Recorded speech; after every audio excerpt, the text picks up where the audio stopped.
Is the next story mine? I think it is. We're going to talk about, this was probably the biggest news of last week. We have a new pope. Have either of you guys seen the movie Conclave? I rewatched it just a few nights ago. Have you guys seen it?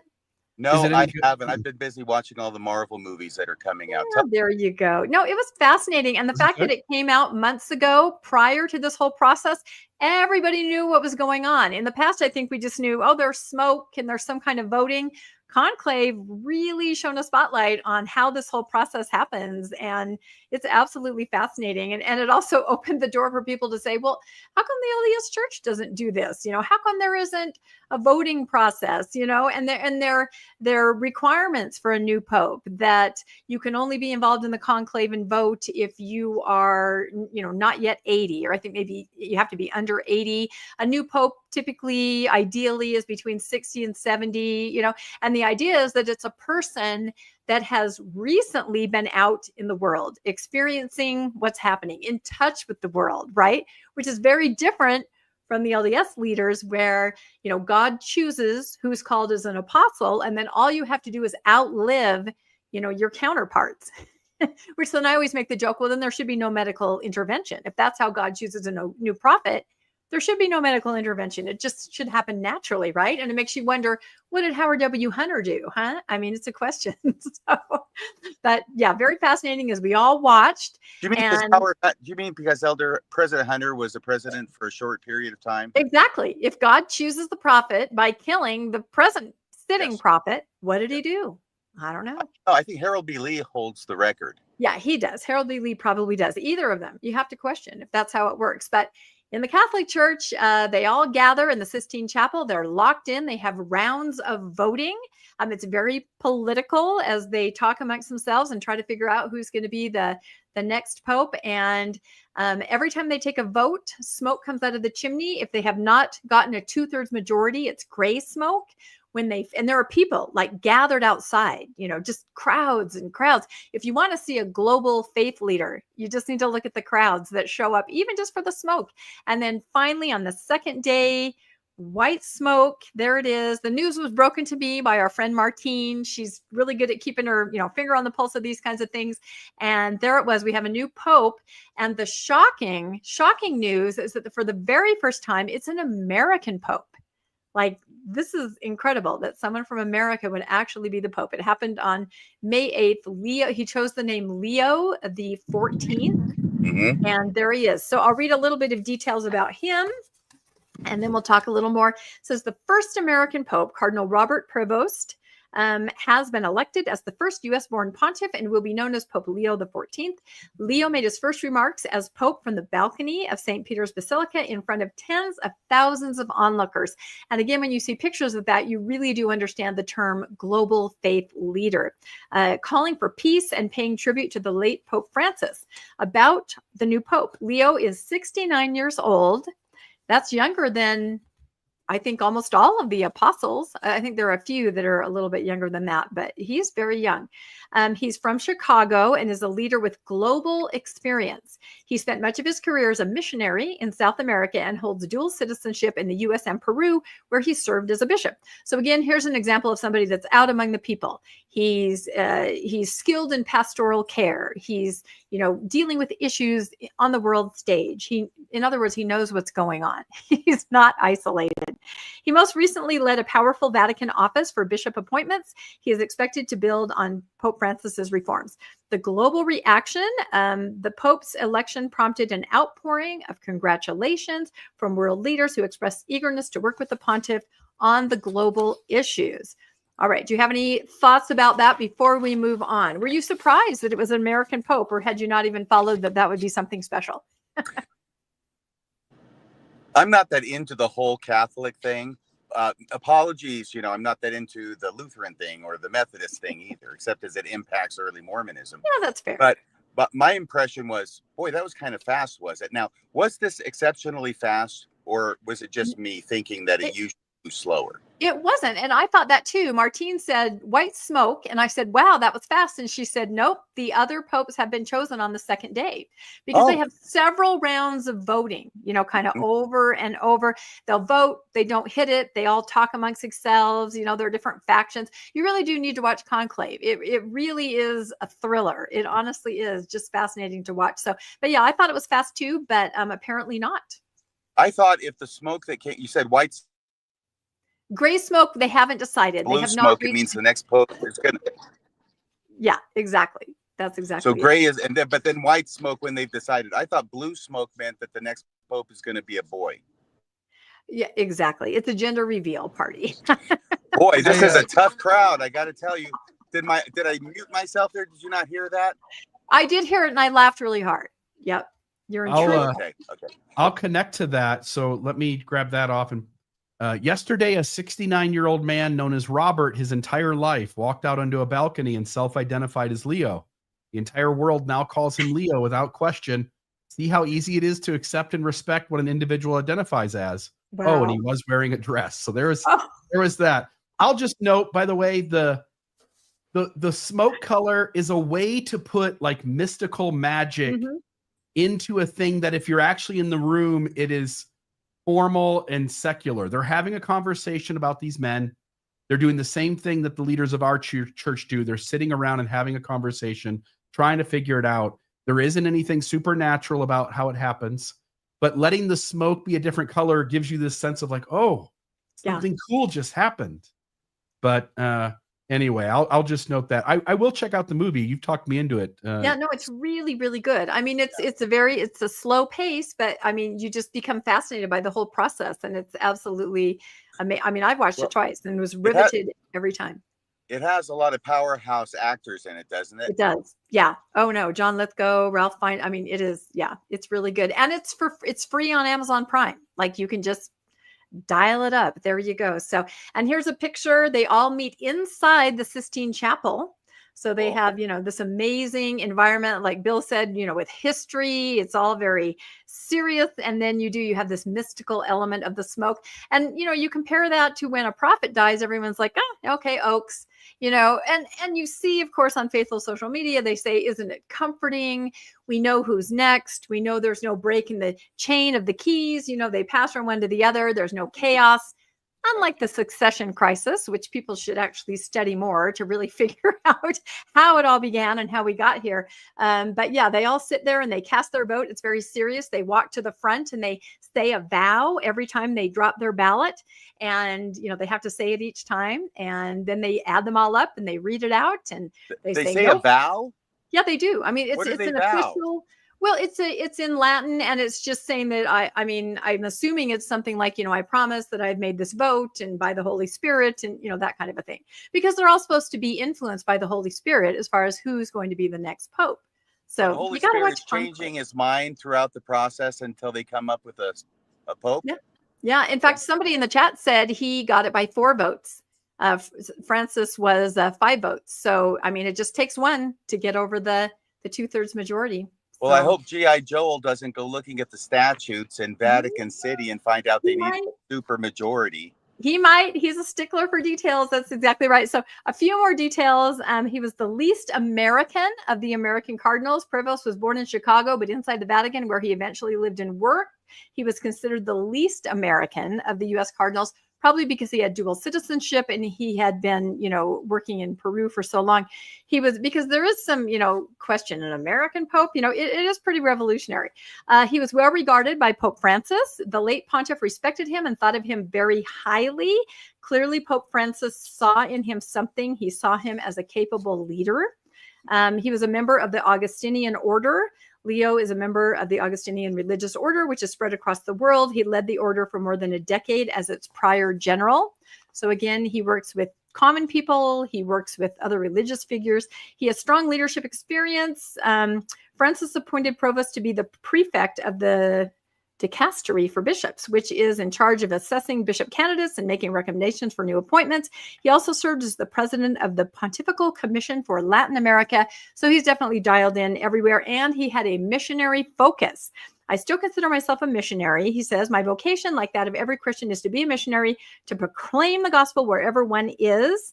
And he said that in an interview. So again, he's out and about. He's a hardworking cardinal, right? And he's out among the people. It sounds like he's saying every Catholic a missionary. I think that might be the vision there. Yep, absolutely. So everyone's really excited. He's from America. Will this result in a resurgence of Catholicism in America? We will have to see. Of course, the first presidency offered a congratulations to the new Pope. They say, on behalf of the leaders and members of the Church of Jesus Christ of Latter-day Saints, we extend heartfelt prayers and greetings to Pope Leo XIV. The significant moment in time for the Catholic Church is a reminder of the enduring importance of faith to people everywhere. As fellow followers of Jesus Christ, we look forward to continued opportunities to work together to bless the lives of God's children everywhere. May we strive to follow the example of Jesus Christ, to care for the poor and needy, become peacemakers, and create a world where faith and goodness can flourish. So, warm wishes to the new Pope from the first presidency. Any thoughts on that? I feel the spirit when I hear AI generated content. You think that was AI generated? It's either that or a committee of lawyers, and there's not much difference between the two.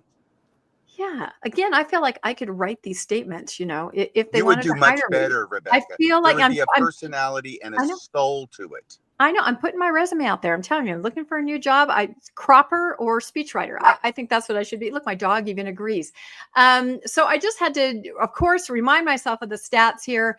We have 1.41 billion Catholics on the world stage, and we have 17.2 million members of the LDS Church.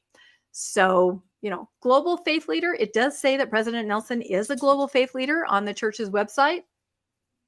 I don't know.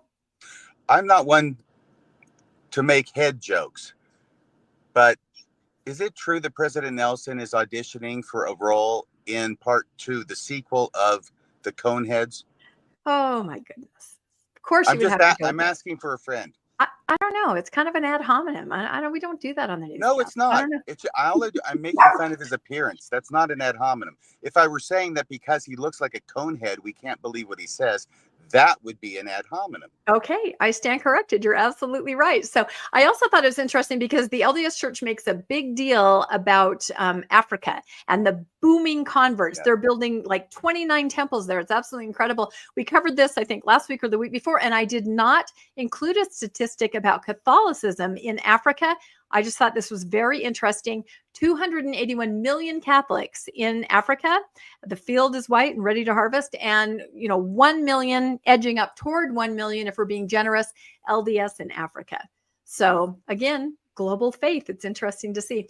But as Bill alluded to earlier, there is something interesting going on in Washington State that I feel maybe the new Pope will have to address. I thought this was pretty fascinating. We'll watch a little news clip on this.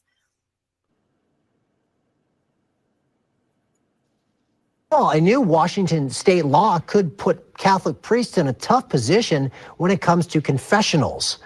Washington's legislature just passed a new law which requires clergy to report cases of child abuse or neglect that they discovered during confession. Governor Ferguson signed that bill into law on May 2nd. It goes into effect on August 27th.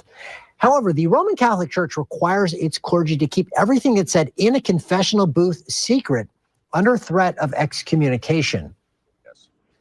The Archdiocese of Seattle released a statement in response to this new law, saying in part, quote, "The Archdiocese of Seattle remains committed to reporting child sexual abuse, working with victim survivors towards healing, and protecting all minors and vulnerable people. Our policies already require priests to be mandatory reporters, but not if that information is obtained during confession." Church leaders argue this new law is a violation of the First Amendment and a violation of church law. The Department of Justice agrees, calling the law anti-Catholic, and it says it will be investigating this law to see if it does in fact violate the U.S. Constitution. So this is really difficult because there's, what do they call it? The seal of the confession or whatever. It is, the priests take a vow. I will never reveal anything, the sanctity of the confessional. And yet here's this law in Washington State that says, everybody has to report if they hear something. So they are really stuck. Some people have said, you know what, if they really believe in the sanctity of the confessional, then they should go to jail to protect that. Others say, why the heck are you just not helping children? I don't know. It's a very complex issue. Any thoughts from you guys on this? Do you have any, Bill? I would only say, I think this does get tricky. Not that there's not a right or a wrong to this. It's just you have rules. And what I mean by that is that you've got these things that are federal laws, the way the country was developed, that have separation of church and state. And you've given religion certain privileges, whether those are healthy or unhealthy.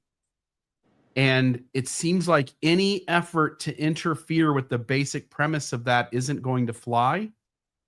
And I understand the goodness in what they're trying to do, but I just don't think that anyone's ever going to be able to capsize the religious privilege that churches have in this country. Yep. Arth, any thoughts? I say this is a no-brainer. Of course it's unconstitutional.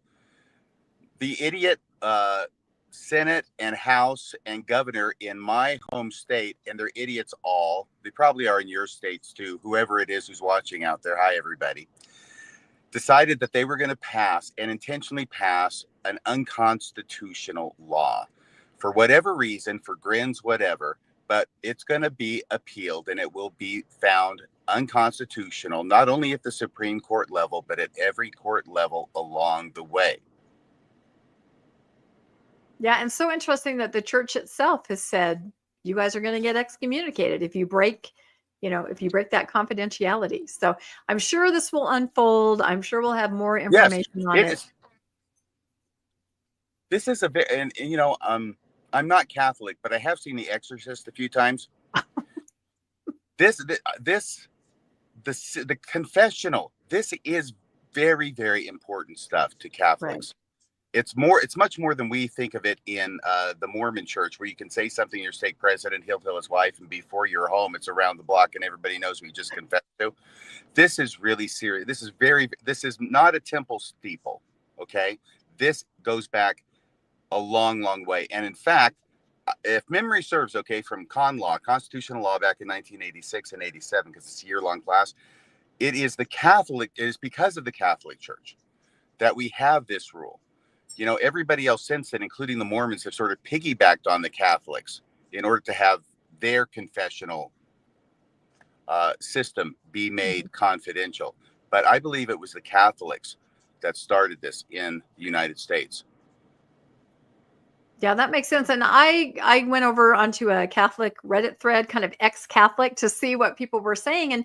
And a lot of them were just saying, you know, this idea that you go to confessional, you confess, but you aren't forced to do anything to make any kind of retribution. There's nothing that you really have to do. You get it off your chest and you can leave the booth and you can just go. And of course, these are ex-Catholics and they're just saying that it doesn't seem right. You know, there should be some restitution. There should be something, but instead you just, you know, and I think a lot of LDS people say, God, I wish it was that way. You know, I wish I didn't have to not take the sacrament or go to a court of love. I wish I could just say, yeah, that happened. So moving on. There are Hail Marys to be said and rosaries to be prayed. Okay. Sure. So there is restitution. Sure, but it's nothing that's going to humiliate you in front of your ward when everyone's going, why isn't she taking the sacrament, right? Things like that. There's nothing that publicly is known. So. Well, no, that's true. And it's funny that, you know, here's the thing. I won't say anymore. I think it's clear that everybody understands that I'm no more in favor of child molestation than the next person. And I'm no more in favor of people getting away with it than the next person. But the First Amendment is the First Amendment, and this is the government trying to invade a long-established, very, very significant religious doctrine and practice of the Catholic Church, and it is just not going to fly. It's far more established than steeple height, that's for sure. Yes. That's a baby compared to this, not even a baby. So what would be the next step, RFM? Would the Catholic Church itself have to protest, have to take this to court in Washington and say it's unconstitutional? Or They're actually, I mean, it's not ripe for review. Generally, courts do not accept any cases that are not ripe for review, which means there actually has to be an issue, which means usually there has to be a priest who either who doesn't tell and something happens and then they are charged with a crime, or they do tell and they get excommunicated. Actually, no, because the excommunication is a church action. I think it would have to be a priest then who doesn't tell, and the government finds out about it, and then they charge the priest, and then there's an action. Then there's a controversy. Then there's something at issue. It is very rare, although, you know, I think the court should, but they don't as a rule. I think they should take this on a provisional basis and issue a ruling on it quickly so that the priests know where they stand, because all the priests are now in a very, very difficult position. But usually it's like, what was it? You know, the one with, you know, the Mormons and the polygamy. You remember that one? Reynolds versus I'm familiar. Well, are we talking about the Edmunds-Tucker Act, or are we talking about? No, the case, the Reynolds versus United States, the United Reynolds. States versus Reynolds. Yeah. Reynolds was a guy who had to get arrested and charged for polygamy, I believe. So in other words, there has to actually be a case and an issue that's going on with a real person, and not just sort of theoretical, or this could happen. It has to be something that is happening before a court is going to deem the controversy as ripe for review. So like a test case, they would have to, something would have to happen. And well, and that may happen. We will keep reporting on this, because it's a very interesting issue. I mean, I think about still the Arizona case, you know, with the LDS Church, and it was just horrific as far as reporting, and that went on and on, or non-reporting, on and on.